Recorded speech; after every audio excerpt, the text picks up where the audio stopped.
You didn't grow up dramatic, you didn't grow up weak. You grew up emotionally unseen. And when a child grows up unseen, something very specific happens inside them. They stop asking to be understood and they start studying the room instead. If you were the kid whose feelings were dismissed, minimized, or simply ignored, you probably learned early that expressing yourself didn't change much. Maybe your emotions were too much. Maybe your needs were inconvenient. Maybe nobody was cruel. They were just unavailable. So you adapted. And that adaptation became your hidden strength. You developed an extraordinary ability to read people. What feels like overthinking is often advanced pattern recognition. What feels like hypersensitivity is highly refined emotional processing. What feels like anxiety is a nervous system that learned to scan for shifts in tone, posture, silence, and energy because that's how you stayed safe. When you grow up emotionally unseen, your cognitive wiring shifts toward external awareness. Instead of being mirrored, you become the mirrored. You start tracking micro expressions. You notice when someone says, "I'm fine," but their breathing changes, you sense tension before it's spoken. This isn't random, it's nervous system adaptation. A child who doesn't feel emotionally held becomes hyper, attuned to emotional cues. Your brain learned that survival depends on predicting reactions. So it built an internal radar, and that radar stayed with you. That's why you can walk into a room and feel the atmosphere instantly. That's why you can sense when something is off, before anyone admits it. That's why people open up to you without knowing why. You don't just hear words, you process subtext.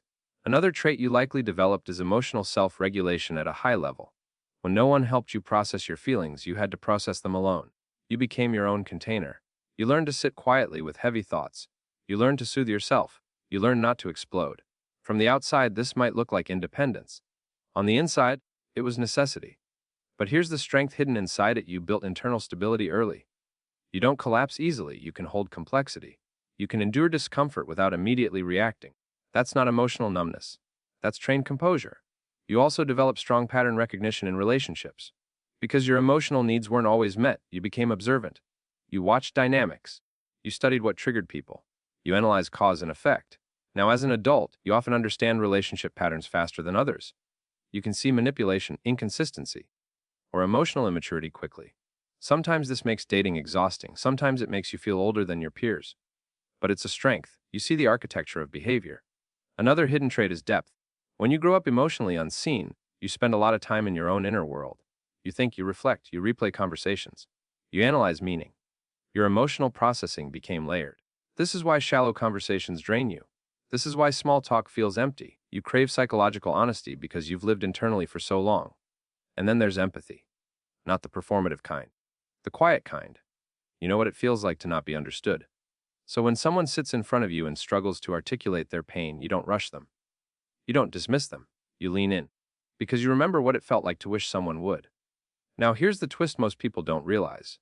Growing up emotionally unseen doesn't just make you hyper, aware of others. It can also make you invisible to yourself.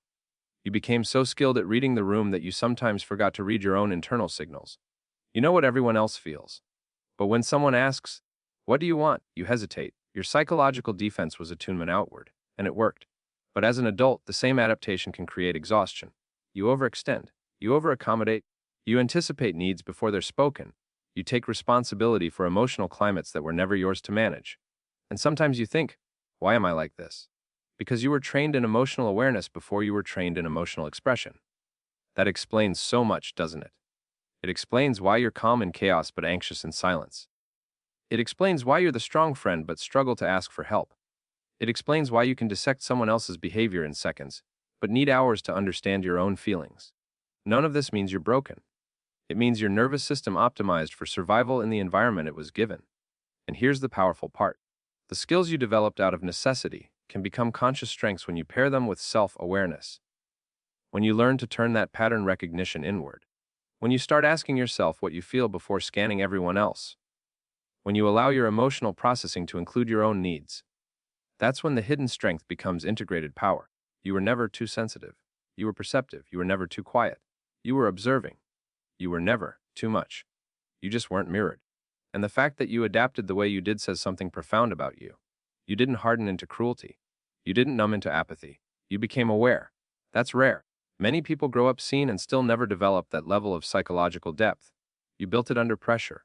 So if you've spent years thinking your hyper-awareness is a flaw, understand this. It's advanced emotional intelligence that formed early. It just needs to be pointed in both directions now, outward and inward. You are not broken for having learned to read the room. You are rare for having learned to read people so well. And when you finally start reading yourself with the same care, that's when your life changes. If this resonated, it's probably because it put words to something you've carried quietly for years. There's more to uncover about how your mind adapted and how to use it without burning out. Stay curious about yourself. That curiosity is part of your strength.